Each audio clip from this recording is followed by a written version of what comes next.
To God be the glory, great things he hath done. That's a beautiful song. Not only is God great, but every good thing that we have comes from our great God. James 1:17. Every good thing about us, every great thing about us comes from our great God. But some people are too focused on how great they are that they miss how great he is. Some people tend to focus on their favorite subjects. It could be movies, it could be video games, it could be guns, it could be fishing, it could be cars. But for a lot of people, their favorite subject is themselves. Let's talk about my favorite subject, me.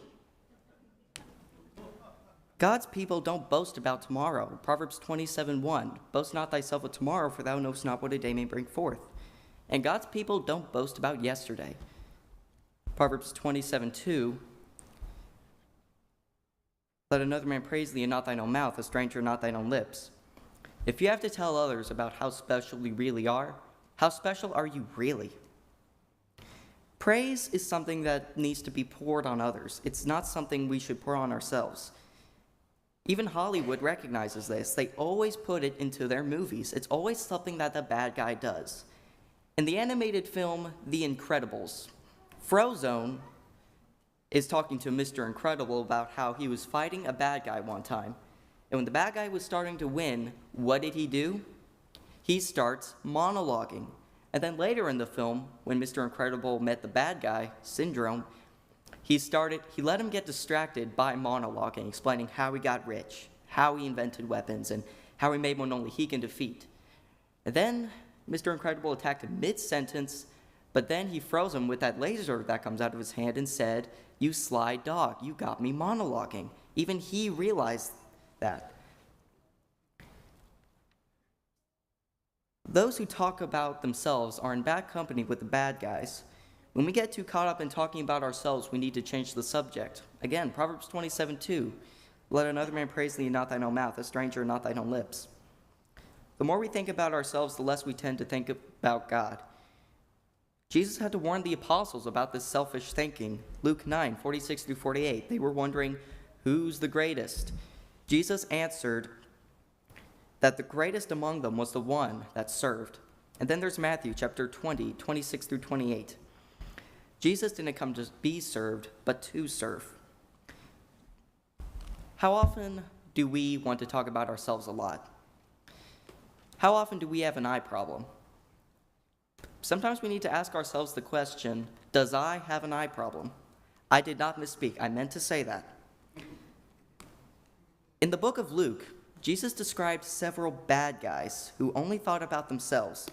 Please open your Bibles to Luke chapter 12. We'll start there. Luke chapter 12, verses 16-21. Luke 12, 16-21. And he spake a parable unto them, saying, the ground of a certain rich man brought forth plentifully. Then he thought within himself, saying, what shall I do, because I have no room where to bestow my fruits? And he said, this will I do. I will pull down my barns and build greater, and there I will bestow all my fruits and my goods. And I will say to my soul, soul, thou hast much goods laid up for many years. Take thine ease, eat, drink, and be merry. But God said unto him, thou fool, this night thy soul shall be required of thee. But whose shall those things be which thou hast provided? So is he that layeth up treasure for himself, and is not rich toward God. This man was bragging to himself, bragging to his own soul. He had his own plans. He was going to build that barn, put his fruits in there, and take place in sinful being merry. Be merry in a sinful way. God told him that that night his soul would be required of him. His soul would be required of his body. His soul wouldn't be in his body. That night, he would be dead. The man was condemned by God because he bragged to himself. The next bad guy is in Luke chapter 15, verses 29-32. Luke 15, 29-32. And he answering said to his father, lo, these many years do I serve thee, neither transgressed I at any time thy commandment. And yet thou hast never given me a kid that I might make me merry with my friends. But as soon as this thy son was come, which hath devoured thy living with harlots, thou hast killed for him the fatted calf. And he said unto him, son, thou art ever with me, and all that I have is thine. It was meet that we should make merry and be glad. For this thy brother was dead and is alive again, and was lost and is found. The oldest son, as we all know, was jealous. Jealous that his brother was getting all the glory. They were having a big celebration for him, and he was complaining. While he was complaining, he was also bragging about all the work that he did. He puts reference to me's and my's and I's 5 different times in verse 29. He definitely did have an eye problem. And then he brags that he was oh so much better than his brother. Verse 30. And then he was corrected by his father. Verse 15. Your brother was gone, and now he's back. He was dead, now he's alive. He was lost, and now he's found. Next, there's Luke chapter 16, verses 14 through 15. Luke 16, 14 through 15. And the Pharisee also, who were covetous, heard all these things, and they derided him. And he said unto him, Ye are they which justify yourselves before men, but God knoweth your hearts. For that which is highly esteemed among men is abomination in the sight of God. The Pharisees always did what they could to get attention. They always tried to justify themselves. They always prayed in front of everyone. They praised God in front of everyone. They fasted in front of everyone, but none of it was sincere. It was all just so that they could get the attention that they wanted. In verse 15, Jesus chastises them for it, and it was a chastisation, I think that was the right word, well-deserved. But the Pharisees, as we all know, got mad from all that, and we all know where that led to. Finally, Luke chapter 18, verses 9 through 14.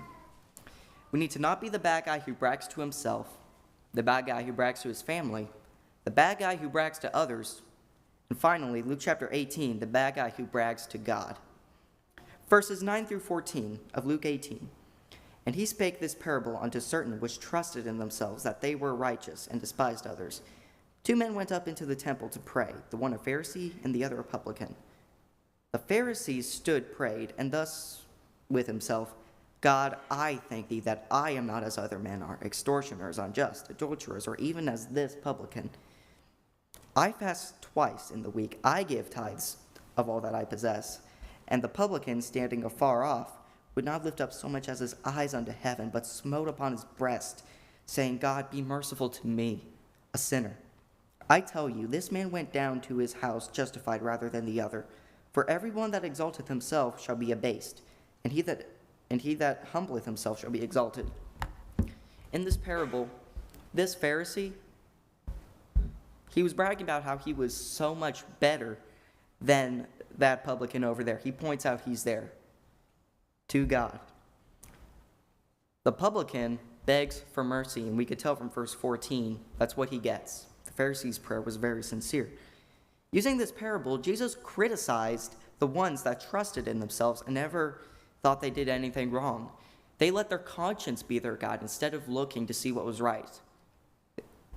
Sort of like Pinocchio. We need to be careful to not be the kind of people to talk about ourselves. Some people make themselves look important by talking about their triumphs. Others, their troubles. But either way, their focus is on themselves. Genesis 1, 26 through 27, God made man in his image. Psalms 8, 4 through 6, God crowned man with glory and honor. The only thing special about us is that God made us special. God made us in his image. God made us to